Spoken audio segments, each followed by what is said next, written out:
Hi மக்களே, எல்லாரும் எப்படி இருக்கீங்க? Welcome back to my channel. So இன்னைக்கு என்ன வீடியோ அப்படின்னு பார்த்தீங்கன்னா, இன்னைக்கு Sunday full day routine vlog தான் பார்க்க போறீங்க. ஸோ இன்னைக்கு என்னென்னலாம் நடந்தது, சண்டே ஃபுல்லாக எங்கள் வீட்டில் என்னென்னலாம் கூத்து நடந்ததுன்னு தான் காட்ட போகிறோம். ஸோ என்னடா எடுத்தவன் இப்படி சொல்கிற அப்படின்னு நினைக்காதீங்க. இன்றைக்கி நிறைய சம்பவங்கள் நடந்தது. ஸோ பிரியாணி செஞ்சேன், சிக்கன் பிரியாணி செஞ்சேன். அதுக்கப்புறம் பார்த்தீங்கன்னா என் ஹஸ்பண்டும் என் பையனும் மாடியில் டேங்க்கில் போய் டேங்கை கழுவுறேன்னு போயிட்டு இந்த செங்கோலை வீட்டை போந்து கடி வாங்கிட்டு வந்தது. அதுக்கப்புறம் நான் என் பையன்கிட்ட செஸ்ட்டில் தோத்தது. இந்த மாதிரி நிறைய சம்பவங்கள்லாம் இருக்குது. ஸோ 1 by 1 பார்த்தீங்கன்னா வீடியோவில் பாருங்கள். நிறைய பேர் நம்ம சேனலை சப்ஸ்கிரைப் பண்ணாமல் பார்க்குறீங்க. ஸோ நான் ரிக்வஸ்ட்டாக தான் கேட்குறேன், சப்ஸ்கிரைப் பண்ணிவிட்டு பாருங்கள் அண்ட் லைக் ஷேர் பண்ண மறந்துடாதீங்க. நம்ம சேனலில் ஏதாவது நிறை குறை இருந்தால் நீங்கள் கமெண்ட் மூலிமா சொன்னீங்கன்னா தான் எனக்கு தெரியும். ஸோ மறக்காமல் கமெண்ட் பண்ண மறந்துடாதீங்க.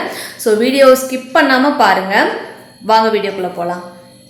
ஸோ பொதுவாக பார்த்தீங்கன்னா சண்டே அப்படின்னாலே பார்த்தீங்கன்னா நம்ம எல்லாத்துக்கும் ஃபஸ்ட்டு மைண்டில் வர்றது லேட்டாக எழுந்திரிக்கிறது. அஃப்கோர்ஸ் நாங்களும் அன்றைக்கி பார்த்தீங்கன்னா ரொம்ப லேட்டாக எழுந்திரிச்சோம். அன்றைக்கி என்னோடய ஹஸ்பண்டுக்கு பார்த்தீங்கன்னா வேலை இல்லை, வீட்டில் தான் இருந்தாங்க. இந்த ஆம்பளையெல்லாம் வேலை இல்லை வீட்டில் இருக்காங்க அப்படின்னாவே நமக்கு ஒரு வேலையை வச்சுட்டு அவங்களும் ஒரு வேலையை இழுத்து போகிறேன்னு சொல்லி பண்ணிக்கிட்டு இருப்பாங்க. எனக்கு இன்றைக்கி என்ன வேலை என் ஹஸ்பண்ட் கொடுத்தாருன்னு பார்த்தீங்கன்னா, ஏதாவது டிஃப்ரெண்ட்டாக ரெசிபி பண்ணு அப்படின்னு சொல்லிட்டாருங்க. சும்மாவே நம்ம ஏதாவது மாற்றி தான் பண்ணிக்கிட்டு இருப்போம். சரி, அவர் டிஃப்ரெண்ட்டாக வேறு கேட்டுவிட்டாரா, சும்மா இருப்போமா, சரி செய்வோம் அப்படின்னு சொல்லிட்டு சிக்கன்லேயே டிஃப்ரெண்ட்டாக ஏதாவது பிரியாணி செய்யலாம் அப்படின்னு சொல்லி செஞ்சுக்கிட்டு இருக்கேன்.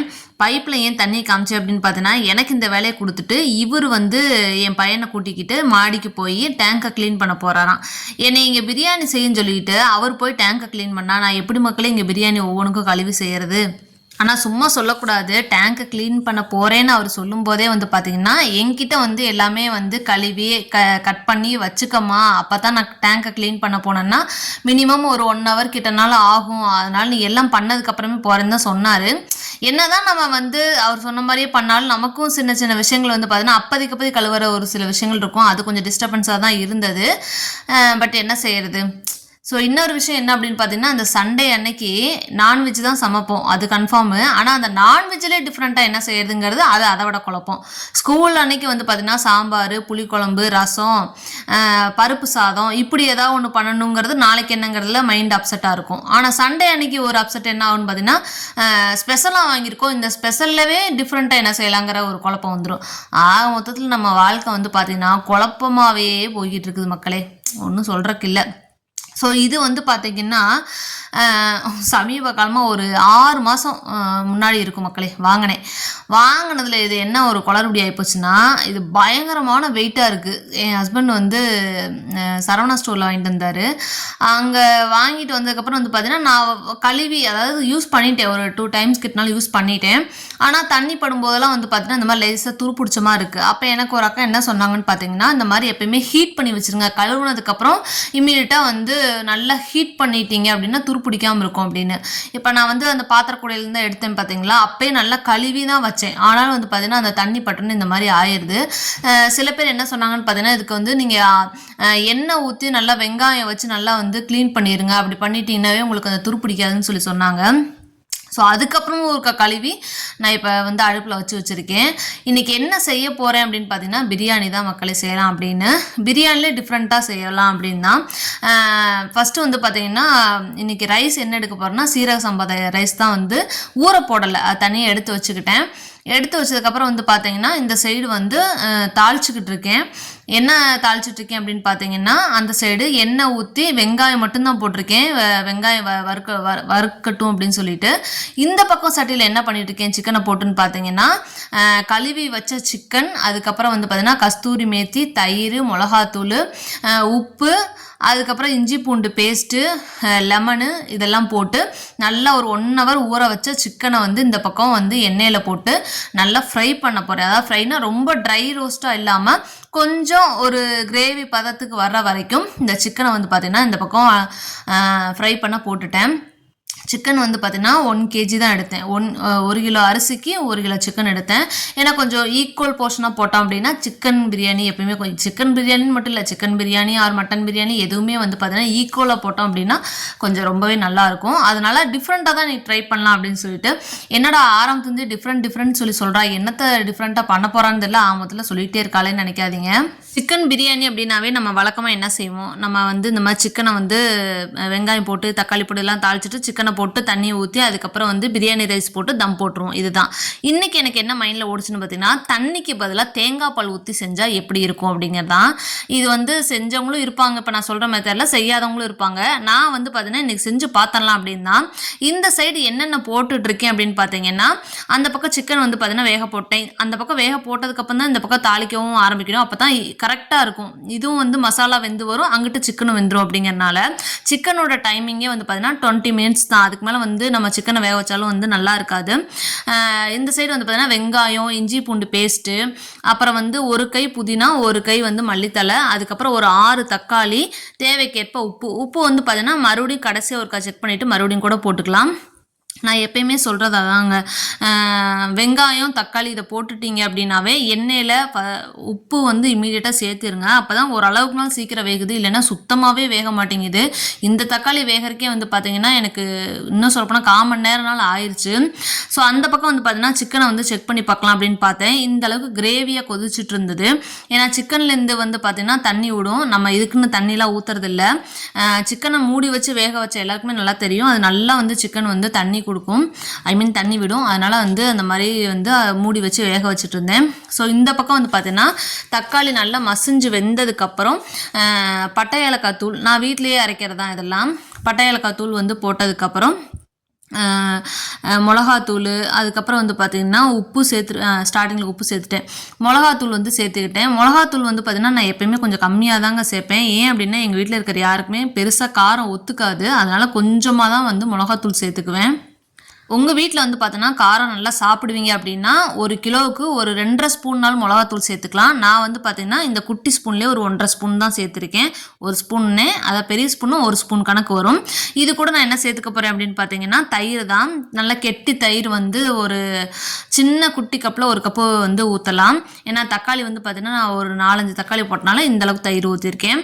தயிர் இந்தளவுக்கு ஊற்றினதுக்கப்புறம் வந்து பார்த்திங்கன்னா சிம்லேயே வச்சு நல்லா பச்சை வாசனை போகிற வரைக்கும் விட்டுறணும்.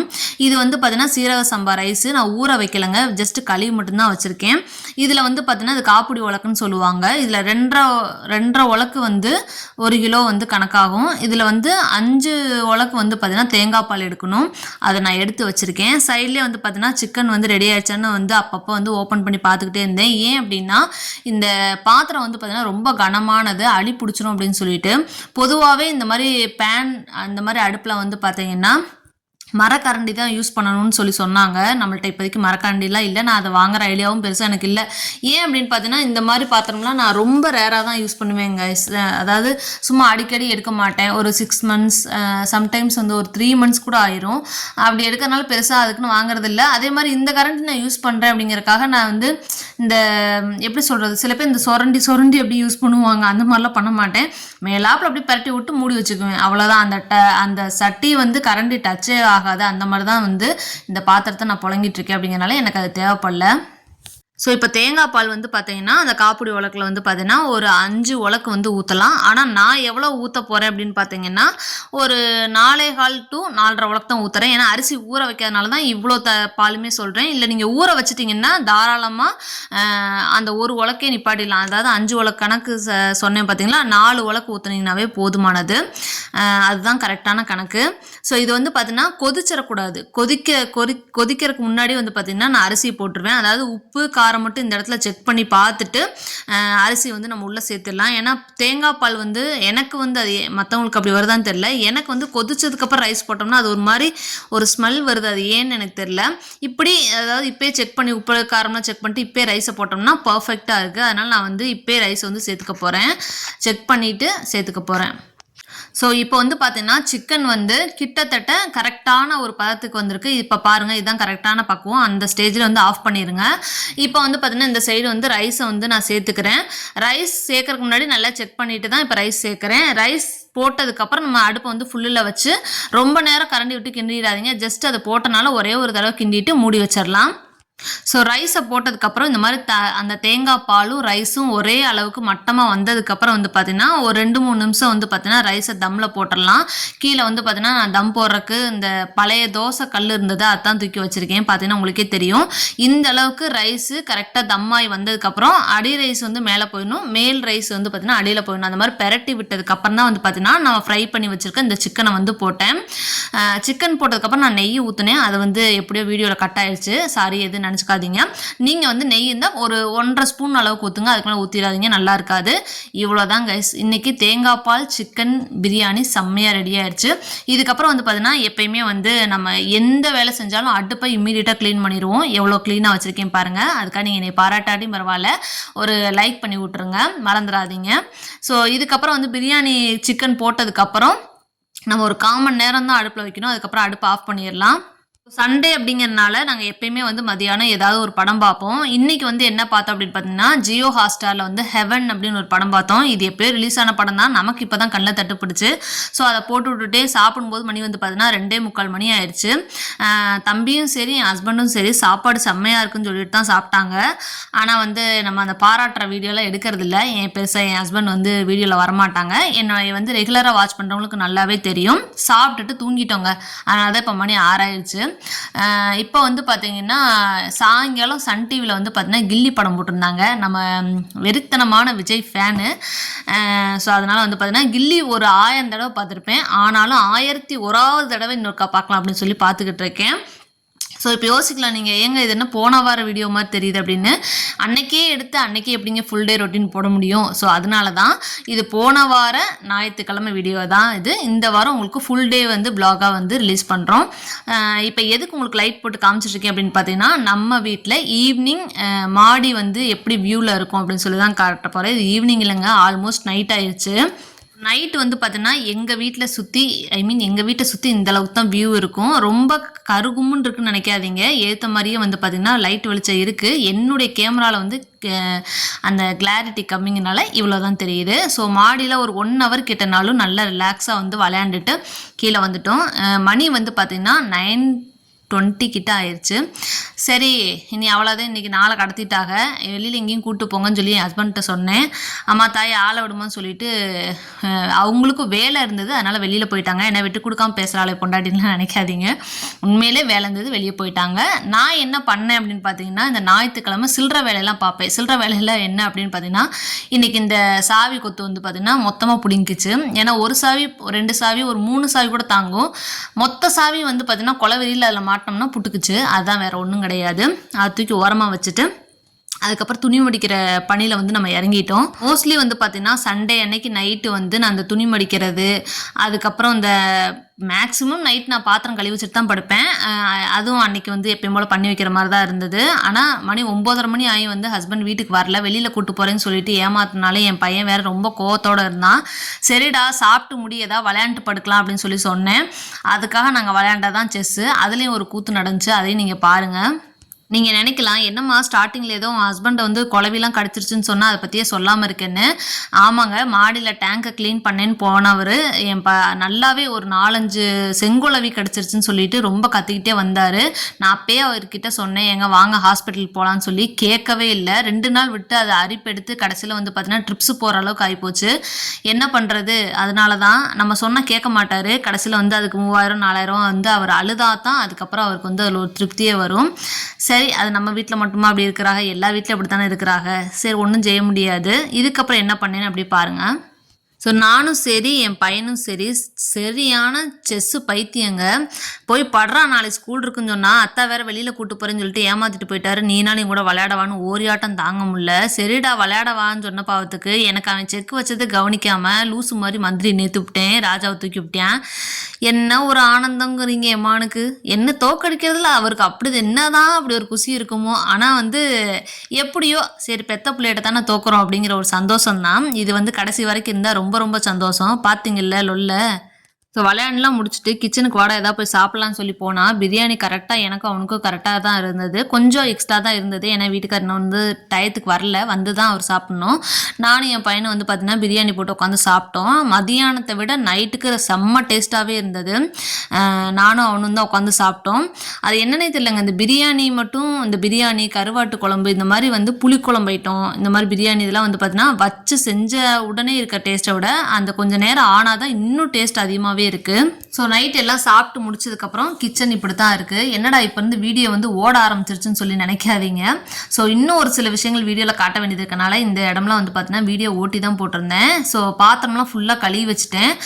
அப்படி ஃபேஸ் வாஷும் பண்ணிட்டேன். அப்படி வந்து பார்த்தீங்கன்னா நான் என்ன க்ரீம் வந்து போடுறேன் நைட்டு படுக்கும்போது அப்படின்னு சொல்லி உங்கள்கிட்ட காட்டலாம் அப்படிங்கிறக்காக இந்த வீடியோ கொஞ்சம் ஓட்டே விட்டேன். எல்லா வேலையும் முடிச்சுட்டு அந்த நைட்டும் ஃபேஸ் வாஷ் பண்ணும்போது இருக்கிற நிம்மதி இருக்குங்களே, கோடி ரூபா கொடுத்தால் வராது. ஸோ அதுதான்.